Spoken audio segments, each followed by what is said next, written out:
15ই August বাবা মা ভাই বোন যা হারিয়েছি, আমাদের বিচার চাওয়ার কোনো অধিকার ছিল না। কিন্তু আওয়ামী লীগ যখন সরকারে এসেছে তখনই এই বাংলাদেশের উন্নতি হয়েছে। কোটা আন্দোলন হয়েছিল 2018-তে, আমরা এটা মেনে নিয়ে বাতিল করে দিয়েছিলাম কোটা পদ্ধতি। পুরা জুন মাস চলে গেল।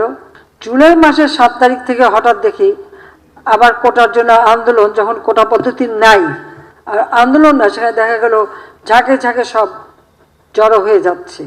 তাদের এক দফা দাবি ছিল কোটা সংস্কার, সেই যে দাবি করেছে সেই দাবি সংস্কার করে দেওয়া হলো, কিন্তু সেই সংস্কার করে দেওয়ার পরেও তাদের আন্দোলন থামে না, দাবি থামে না। আন্দোলন কোটা আন্দোলন করছে এক জায়গায়, কিন্তু চারিদিক থেকে ঢাকার সেখানে সেই জঙ্গি ঝুঁকে একদিকে হত্যাকাণ্ড চালানো, অপরদিকে যে সমস্ত প্রতিষ্ঠানগুলি মানুষের সেবা দেয়, যেমন দুর্যোগ মোকাবেলায়, সেখানে অগ্নিসংযোগ, বাংলাদেশ টেলিভিশন সেখানে অগ্নিসংযোগ, সেই সেতু ভবনে অগ্নিসংযোগ, ডাটা সেন্টার, বিটিআরসি ভবন যেখান থেকে পুরো ডিজিটাল সিস্টেমটা সারা বাংলাদেশে পরিচালনা করা হয়, স্যাটেলাইট থেকে যেখানে সমস্ত কিছু নিয়ন্ত্রণ করা হয়, সেটাকে আগুন দেওয়া হলো। তার সাথে আসলো মেট্রো রেল, অত্যন্ত আধুনিক মেট্রো রেল, দুইটা স্টেশন পুড়িয়ে দিল। এক্সপ্রেসওয়ে 2010 থেকে প্ল্যান করে সেটা টোল প্লাজা ভেঙে নষ্ট করে দেওয়া হলো যাতে চলতে না পারে। আগুনে পড়া হানি ফ্লাইওভার, সেটাও টোল প্লাজা পোড়ানো, সেটারও ধ্বংস। অর্থাৎ আপনারা একটা জিনিস লক্ষ্য করেন যে ঠিক মানুষের সেবা দেওয়ার জন্য যে কাজগুলি, সেই জায়গাগুলিতেই কিন্তু আঘাতটা হানা হয়েছে। সিটি কর্পোরেশনের ময়লা ফেলার যে গাড়িগুলি, সেগুলি পুড়িয়ে দেওয়া হলো। আজকে কত মানুষের জীবন গেছে।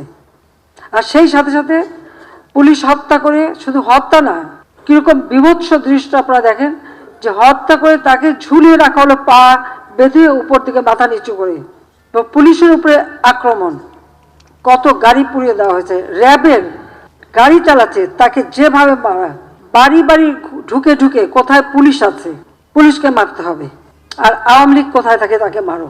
মসজিদে ঢুকে মসজিদের মাইক ব্যবহার করে মিথ্যা অপবাদ দিয়ে মানুষ ডেকে নিয়ে এসে তারপরে এই নারকীয় কাণ্ড চালানো হয়েছে। এবং এ পর্যন্ত অনেকগুলি মৃত্যুর খবর আপনারা পেয়েছেন। বাংলাদেশে আসার পর থেকে আর 75-এর পর থেকে তো আমরা শুধু লাশের মিছিলই পাচ্ছি, দেখছি। এবারেও প্রায় 200-র উপর মানুষ মারা গেল। দোতলা বাড়ির মধ্যে জানলার কাছে ছেলেটা, তার গুলি লেগেছে, বলে হেলিকপ্টার থেকে গুলি লেগেছে। আপনারা বলেন হেলিকপ্টারের গুলি ঘরের মধ্যে ঢুকবে কিভাবে? আর সেই গুলি ঢুকে কিন্তু দেওয়ালের যে ফুটো করে দিয়েছে, সেখানে তদন্তের জন্য লোক গেছে, তারা দেখে তাহলে সেখানে হেলিকপ্টার দিয়ে গুলি করলো কিভাবে? যখন পুলিশ আটকা পড়লে, যখন বিটিভিতে এখানে আগুন দিচ্ছে একটার পর একটা, আমরা হেলিকপ্টার থেকে সেখানে পানি দিয়ে আগুন নেভাবার চেষ্টা করছি, কারণ ফায়ার ব্রিগেড যেতে পারে না। আমার সব থেকে আধুনিক ফায়ার ব্রিগেডের যে গাড়িগুলি সব পুড়িয়ে দিয়েছে, মানুষগুলিকে মেরে তাড়িয়ে দিয়েছে। তখন বাধ্য হয়ে হেলিকপ্টার থেকে আবার পানি দিয়ে সে আগুন নেভাতে চেষ্টা করলাম। সেই সময় আবার অনেক জায়গায় পুলিশ আটকা পড়লো, তার নিচে আগুন দিয়ে দিয়েছে, পুলিশ উপরে ছাদে বসে আছে, খবর দিল, আমরা হেলিকপ্টার দিয়ে তাদের উদ্ধার করলাম। শুধু পুলিশ কেন, অনেক জায়গায় বিভিন্ন বিল্ডিংয়ে যে সমস্ত কর্মকর্তারা আটকা পড়েছে, আমরা হেলিকপ্টার দিয়ে দিয়ে তাদেরকে উদ্ধার করেছি। একটা জিনিস গেলে আবার গড়ে তোলা যায়, কিন্তু একটা জীবন গেলে, প্রাণ গেলে তো আর ফিরে পাওয়া যায় না। আর যারা আপনজন হারিয়েছে, যে মা তার সন্তান হারিয়েছে, যে সন্তান যার বাবা হারিয়েছে, তাদের কষ্ট আর কেউ না বুঝুক, আমি তো বুঝি।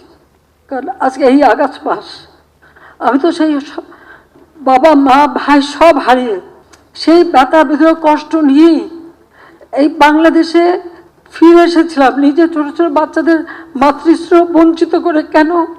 বাংলাদেশের মানুষের জন্য, যে এই দেশের মানুষের সুন্দর জীবন পাবে, উন্নত জীবন পাবে।